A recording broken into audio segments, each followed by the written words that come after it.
በምዕራብ ጎጃም ዞን በፍኖተ ሰላም ከተማ ዙሪያ የሚገኙ አርሶ አደሮች የአፈር ማዳበሪያና ምርጥ ዘር በመከልከላቸው የዘር ወቅት እያለፋቸው መሆኑንና ይህም ለከፋ ችግር እንደሚዳርጋቸው ተናገሩ። በሰሜን ጎንደር ዛሪማ ከተማ በተደረገ ከባድ ውጊያ የመከላከያ ሰራዊት ካምፕ መውደሙ ተሰምቷል። በዚህ በርካታ ቁጥር ያለው የጠላት ሰራዊት ሲደመሰስ በርካቶች ህይወታቸውን ለማትረፍ እግሬ አውጭኝ መሸሻቸውም ተነግሯል። አድማጭ ተመልካቾቻችን በዝርዝር እንመለከተዋለን። በግዳጅ ታፍሰው ወደ ብር ሸለቆ ወታደራዊ ካምፕ ሲወሰዱ የነበሩ ምልምሎች በፋኖ እጅ መግባታቸው ታውቋል። በምዕራብ ጎጃም ዞን ከቡሬ ከተማና አካባቢዋ በግዳጅ ታፍሰው ወደ ብር ሸለቆ ወታደራዊ ማሰልጠኛ ጣቢያ እየተወሰዱ የነበሩ ከ50 በላይ ምልምሎች በፋኖ እጅ መግባታቸውን ለማወቅ ተችሏል። ወሎ ራያ ቆቦ ጮቤ በርና ራያ አላማጣ ዋጃ ከተማ መግቢያ አካባቢ ፋኖ በጠላት ኃይል ላይ ድል ተቀዳጅቷል። በራያ ቆቦ ጮቤ በርና ዋጃ ከተማ አካባቢ ዋልካ መንደር እየተባለ በሚጠራው አካባቢ ግንቦት 6 2017 ዓ.ም ከሌሊቱ 7 ሰዓት እስከ ንጋት 11 ሰዓት በተደረገ ከባድ ትንቅንቅ በርካታ የአብይ አህመድ ዙፋን ጠባቂ ሰራዊትን በመደምሰስ የፋኖ ኃይሎች ከፍተኛ ድል አስመዝግበዋል። በሸዋ ጠቅላይ ግዛት በሁለት ግንባሮች በተካሄደ ውጊያ የፋኖን ብትር መመከት ያልቻለው የብልጽግና ሰራዊት 5 የግለሰብ መኖሪያ ቤቶችን አቃጥሏል። አድማጭ ተመልካቾቻችን እነዚህንና ሌሎች ተጨማሪ መረጃዎችን ይዘናል። ሰላም ጤና ይስጥልን። የጥቁር አንበሳ ሚዲያ አድማጭ ተመልካቾቻችን እንደምን አምሽታችኋል? ዕለተ ሐሙስ ግንቦት 7 2017 ዓ.ም መረጃዎችን ይዘን ቀርበናል። ከዜናዎቹ ጋር ሰናይት አያሌው ነኝ። አብራችሁን ቆዩ። ወደ ዝርዝር መረጃዎች አልፋለሁ። ምዕራብ ጎጃም በፍኖተ ሰላም ከተማ ዙሪያ የሚገኙ አርሶ አደሮች የአፈር ማዳበሪያና ምርጥ ዘር በመከልከላቸው የዘር ወቅት እያለፋቸው መሆኑንና ይህም ለከፋ ችግር እንደሚዳርጋቸው ተናግረዋል። አሁን ያዝነው ግንቦት ወር ዘር የሚዘሩበት መሆኑን የገለጹት በስልክ ያነጋገርናቸው አርሶ አደሮቹም በዚህ ዓመት ግን የአፈር ማዳበሪያና ምርጥ ዘር ባለማግኘታቸው የበቆሎና ሌሎች ጥራጥሬ ዘሮች የሚዘራበት ወቅት ማለፉን ገልጸዋል። በባለፈው ዓመት የዘር ወቅት ምንም እንኳን ውድ ቢሆንም ማግኘት ችለን በወቅቱ መዝራት ችለን ነበር የሚሉት አርሶ አደሮቹም በዚህ ዓመት ግን በከፋ ሁኔታ ሙሉ ለሙሉ የአፈር ማዳበሪያና ምርጥ ዘር ተከልክለናል በማለት በመጪው የምርት ዘመን ምንም አይነት ምርት እንደማይኖርና ይህም ደግሞ ለከፋ ችግር እንደሚዳርጋቸው ተናግረዋል። ጎጃም ፍኖተ ሰላም ከተማ ዙሪያ የሚገኙ አርሶ አደሮችን በቀዳሚነት አነሳን እንጂ በአራቱም የአማራ ጠቅላይ ግዛቶች የአማራ አርሶ አደሮች ተመሳሳይ የአፈር ማዳበሪያና የምርጥ ዘር እጦት እንዳጋጠማቸውና የዘር ወቅት እያለፋቸው ስለመሆኑ ይነገራል። በተለያዩ አካባቢዎች የአፈር ማዳበሪያ ለማግኘት በየቀበሌዎችና ወረዳዎች የሚገኙ አርሶ አደሮችን የብልጽግና ካድሬዎች ለውትድርና ተመዝግባችሁ ወታደራዊ ስልጠና ወስዳችሁ ፋኖን የማትዋጉ ከሆነ ማግኘት አትችሉም በሚል ሲመልሷቸው መቆየታቸውም ተጠቁሟል። በሰሜን ጎንደር ዞን ዛሪማ ከተማ ላይ በተደረገ ከባድ ውጊያ የመከላከያ ሰራዊት ካምፕ መውደሙ ተሰምቷል። በዚህም በርካታ ቁጥር ያለው የጠላት ሰራዊት ሲደመሰስ በርካቶች ህይወታቸውን ለማትረፍ እግሬ አውጭኝ መሸሻቸውም ተነግሯል። በሰሜን ጎንደር ዞን አድርቃይ ወረዳ ስር በምትገኝ ዛሪማ ከተማ በተደረገ ውጊያ በርካታ የጠላት ኃይል የተደመሰሰ ሲሆን ፋኖዎቹ ውጊያውን በበላይነት ማጠናቀቃቸውም ተገልጸዋል። በርካታ የመሳሪያ ክምችት ያለበት ትልቁ የዛሪማው የመከላከያ ሰራዊት ካምፕ በፋኖ ቁጥጥር ስር የዋለ ሲሆን በዚህም በቁጥር በውል ያልታወቀ በርካታ የጦር መሳሪያ ከነተተኳሹ በፋኖ እጅ ገብቷል ተብሏል። የዛሪማውን ወታደራዊ ካምፕ ለመቆጣጠር ፋኖ ባደረገው ተጋድሎ ከ3 በላይ ትልልቅ ምሽጎች የተሰበሩ ሲሆን በዚህ ተጋድሎ ከፋኖ በኩል አንዳችም ጉዳት አለመድረሱ ተነግሯል።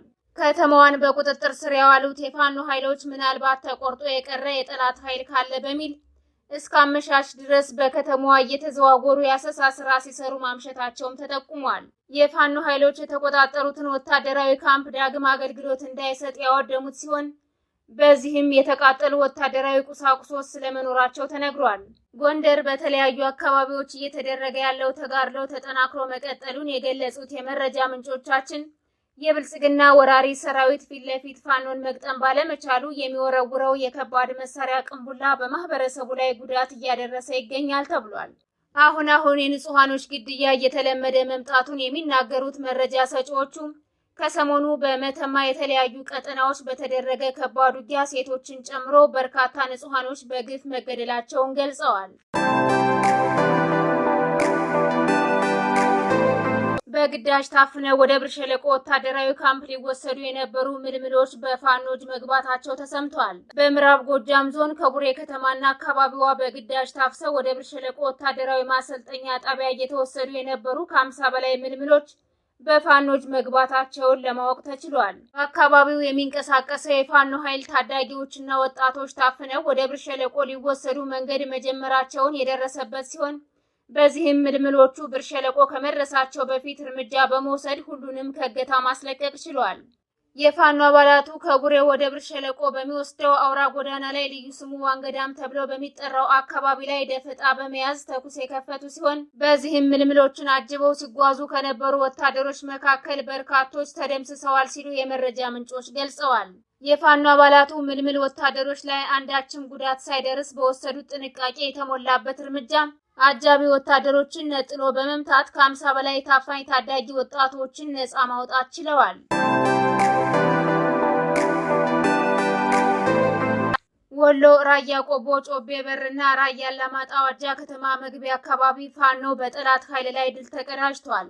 ጮቤ በርና ዋጃ ከተማ አካባቢ ዋልካ መንደር እየተባለ በሚጠራው አካባቢ ትናንት ግንቦት 6 2017 ዓ.ም ከሌሊቱ 7 ሰዓት እስከ 11 ሰዓት በተደረገ ከባድ ትንቅንቅ በርካታ የአብይ አህመድ ዙፋን ጠባቂ ሰራዊትን በመደምሰስ የፋኖ ኃይሎች ከፍተኛ ድል አስመዝግበዋል። የፋኖ ኃይሎች ሌሊት 7 ሰዓት ራያ ቆቦ ጮቤ በር ጥቁር አስፋልት ግራ ቀኝ ያሉ ተራራዎች ላይ ካለው ከባድ ኮንክሪት ምሽግ ዘልቀው በመግባት በርካታ ዙፋን ጠባቂ ሰራዊትን ሙትና ቁስለኛ በማድረግ በጠላት ሰራዊት ላይ ከፍተኛ ሰብአዊና ወታደራዊ ኪሳራ አድርሰዋል። በተጋድሎው ጠላት ምሽጉ አካባቢ ከበባ ተደርጎበት የተደመሰሰ ሲሆን ከራያ አላማጣ ተጨማሪ ኃይል ለማስጠጋት የሞከረው ኃይል ዋጃ ከተማ መግቢያ አካባቢ ዋልካ መንደር እየተባለ በሚጠራው አካባቢ በደፈጣ ተይዞ ተመቶ ተመልሷል። በሌሊቱ ተጋድሎ 5 የነፍስ ወከፍ መሳሪያና ከ1000 በላይ ተተኳሾች እንዲሁም ሌሎች ወታደራዊ ቁሳቁሶች ተማርከዋል ነው የተባለው። በሸዋ ጠቅላይ ግዛት በሁለት ግንባሮች በተካሄደው ውጊያ የፋኖን ብትር መመከት ያልቻለው የብልጽግና ሰራዊት 5 የግለሰብ መኖሪያ ቤቶችን ማቃጠሉ ተሰምቷል። በትናንትናው ዕለት በመራቤቴ አውራጃ በሁለት ግንባሮች በተደረገ ከባድ ውጊያ ከፍተኛ ሰብአዊና ቁሳዊ ኪሳራ የደረሰበት ሰራዊቱ በየምሽጉ ተደብቆ ከባድ መሳሪያዎችን በህዝብ ላይ ሲተኩስ መዋሉን የገለጹት የፋኖ ወታደራዊ ምንጮቻችን 5 የግለሰብ መኖሪያ ቤቶችን በእሳት አቃጥሏል፣ ንብረቶችንም ዘርፎ ወስዷል ብለዋል። የአማራ ፋኖ ህዝባዊ ድርጅት ሸዋ ጠቅላይ ግዛት የፋኖ ኃይሎች በሁለት ግንባሮች ባደረጉት የተናበበ ማጥቃት በርካታ የብልጽግና ሰራዊት ሲደመሰስ ጥቂት የማይባለው ቁስለኛ ተደርጓል። በዚህ ውጊያ የፋኖን ብትር መመከት ያልቻለው የአብይ አህመድ አራዊት ሰራዊት ወደ ንጹሃን መንደሮች ዘልቆ በመግባት 5 የግለሰብ መኖሪያ ቤቶችን መዝረፉንና እንዲሁም በእሳት ማውደሙን የተነገረው። ምዕራብ ጎጃም ዳንግላ ከተማ ዙሪያ በተደረገ የደፈጣ ውጊያ በአብይ አህመድ ወታደሮች ላይ ከፍተኛ ጉዳት ደርሷል። ከሰፈረበት ወታደራዊ ካምፕ በመነሳት በሚሊሻና በአድማ ብተና ኃይሎች እየተመራ የተንቀሳቀሰው ራሱን የሀገር መከላከያ ሰራዊት ብሎ የሚጠራው አብይ መራሹ ሰራዊት መንገድ ላይ በደፈጣ በጠበቁት የፋኖ ኃይሎች ድባቅ ተመቶ ተመልሷል። በደፈጣ የተመታው የብልጽግና ሰራዊት በፋኖ ላይ ጥቃት ለማድረስ በቡድን መሳሪያዎች የታገዘ ተኩስ የከፈተ ቢሆንም ፋኖቹ በጠላት ሰራዊት ላይ እርምጃ ከወሰዱ በኋላ አካባቢውን ለቀው ተሰውረዋል።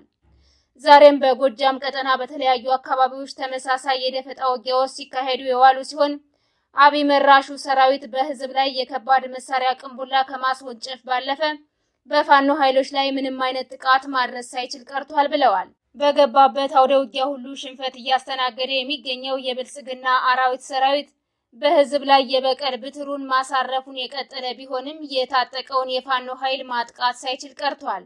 የተወደዳችሁና የተከበራችሁ አድማጭ ተመልካቾቻችን ለዛሬ ያዝንላችሁ መረጃዎች እነዚህን ይመስሉ ነበር። የዩቲዩብ ቻናላችንን ላይክ፣ ሼር፣ ሰብስክራይብ እንድታደርጉ በአክብሮት እንጠይቃለን።